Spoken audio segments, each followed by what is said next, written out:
बढ़ने देनी है, मेंटेन करनी है। क्लियर है जी। अगला ट्रेनिंग सिस्टम जो पहला ओपन सेंटर बताया था वो हो गया आड़ू में और आलू बुखारा में, वो उसमें ओपन सेंटर रखते हैं। ठीक है। अब आ गया नाशपाती और सेब की बारी। इसमें हम रखते हैं सेंट्रल लीडर या तो मॉडिफाइड सेंट्रल लीडर। ठीक है। अब सेंट्रल लीडर एक हो गया, एक मॉडिफाइड सेंट्रल लीडर हो गया। दोनों में क्या डिफरेंस है? सेंट्रल लीडर में तो लीडर बढ़ता रहेगा, हम अपनी सुविधानुसार शाखाएं सेलेक्ट करते रहेंगे, एक घेरे से दूसरे घेरे में 1 फीट का डिफरेंस ले लेंगे। क्लियर है जी। लेकिन मॉडिफाइड सेंट्रल लीडर, नाम आगे क्या लगा दिया? मॉडिफाइड। तो हम सेंट्रल लीडर को क्या करेंगे? मॉडिफाइड करेंगे। मॉडिफाई।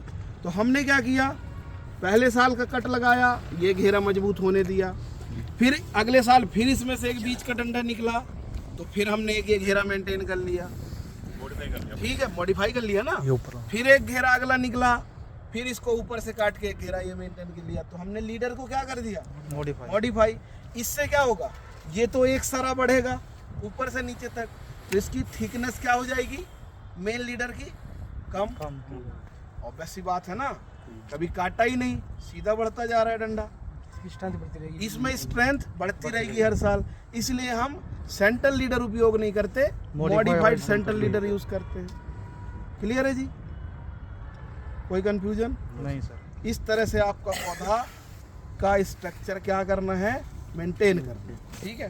अब दूसरी बात, आड़ू में और आपका आलू बुखारा में ऐसी शाखाओं में फल लगता है जो 1 साल पुरानी रहती है। ठीक है। जिस शाखा में एक बार फल लग गया उसमें दोबारा फल नहीं लगेगा। उससे जो नई डंडी निकलेगी जब वो 1 साल पुरानी हो जाएगी तो उसमें क्या लगेगा? फल लगेगा। क्लियर है जी। जी सर। अब क्या होगा? मान लो हम आड़ू इस ट्रेनिंग सिस्टम में रख लेते हैं कि बीच का डंडा हम बढ़ाते रहें। दूसरा, आड़ू का जो स्ट्रेंथ है वो इतना अच्छा नहीं होता, बिल्कुल ज़्यादा डीप रूट सिस्टम नहीं जाता। एक पहला रीजन इन सब क्रॉप के लिए। ठीक है। दूसरा रीजन, हमको हर साल ज़्यादा ब्रांचेस की प्रोडक्शन चाहिए। ज़्यादा ब्रांचेस की क्या चाहिए?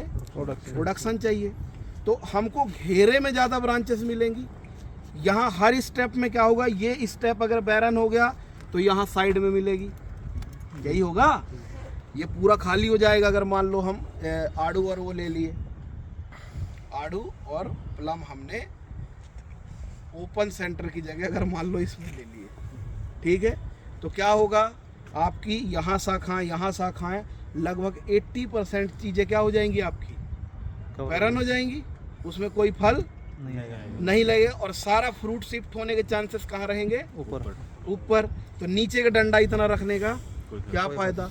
तो हम ओपन सेंटर में रखते हैं जिससे ज़्यादा से ज़्यादा 1 साल की पुरानी शाखाएं और लाइट का पेनिट्रेशन सेंटर में अच्छा रहे सेंटर में।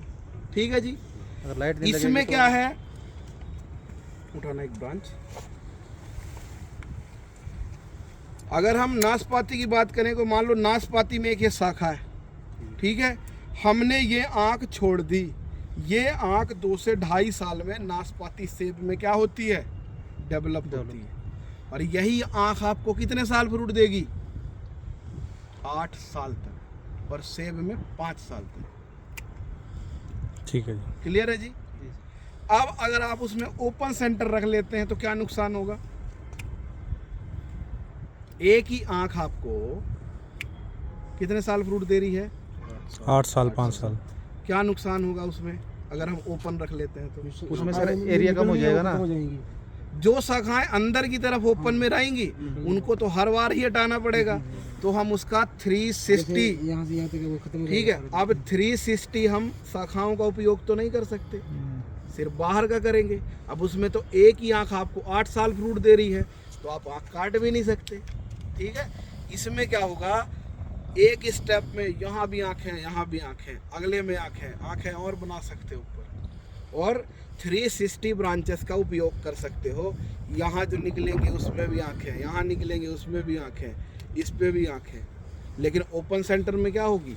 ओपन सेंटर रखने के लिए अंदर की तरफ जो शाखाएं जा रही हैं उनको क्या करना पड़ेगा? सारा रिमूव भी करना है। इसीलिए प्रूनिंग के अकॉर्डिंग ट्रेनिंग सिस्टम भी डिफाइन। कोई कन्फ्यूजन है? नहीं पूछो, अगर कोई कन्फ्यूजन आ रहा है ना तो ये फील्ड में आपने जाके करना है, खाना पूर्ति